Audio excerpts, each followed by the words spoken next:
विकसित भारत बनाने का, उसको ध्यान में रख के बजट में जो घोषणाएं की गई है उसको ध्यान में रख के हर क्षेत्र में कैसे विकास की गति आगे बढ़े उसको ध्यान में रख के बनाया गया है।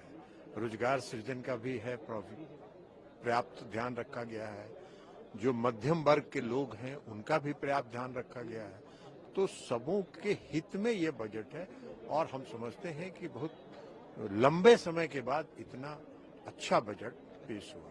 बिहार के लिए बहुत कुछ बजट नहीं, बिहार है कि आरोप लग रहा है कि चुनाव है इसलिए बहुत कुछ दिया गया है। नहीं, आरोप लगाने की अलग बात है, लेकिन जो प्रधानमंत्री जी का सपना है कि जो पूर्वी भारत में जो विकास की गति कम हुई है उसको ध्यान में रख के पटना में IIT है उसका विस्तार किया गया है।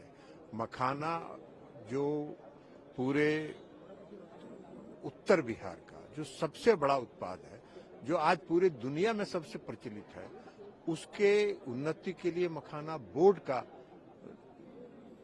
की घोषणा हुई है।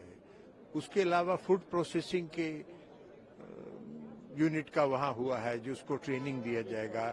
उससे क्या होगा, किसानों की आय बढ़ेगी, किसानों को मार्केट मिलेगा, किसानों के जो उत्पादन है उसका प्रोसेसिंग होगा, बेहतर होगा।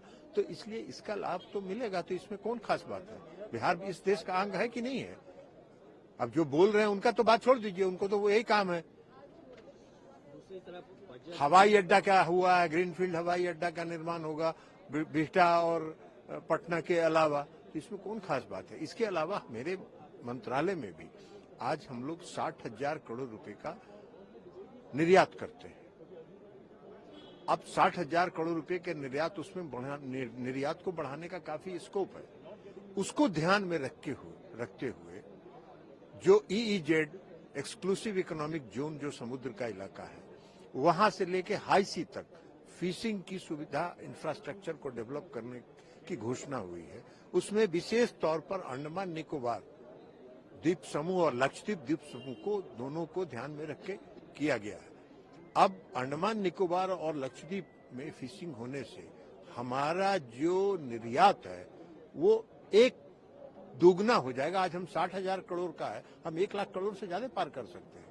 उसके अतिरिक्त फ्रोजन फिश पेस्ट और जो फिश हाइड्रोजिलेट में जो कस्टम ड्यूटी की कटौती की घोषणा हुई है, यह घोषणा दोनों ही घोषणा जो है आपको वैल्यू एडिशन में, जो फीस का वैल्यू एडिशन है उसमें मदद करेगा। और जब हम वैल्यू एडिशन में मदद होगा तो हमारा एक्सपोर्ट प्रमोशन होगा। तो ये सारे जो है हमारे एक्सपोर्ट प्रमोशन को करते हैं तो देश का आर्थिक विकास होगा, देश की आर्थिक उन्नति बढ़ेगी अगर फिश का एक्सपोर्ट बढ़ता है तो। और आखिरी सवाल, जो इनकम टैक्स में मिडिल क्लास को बड़े पैमाने पर छूट दी गई है 12 लाख तक, इस पर आपका क्या?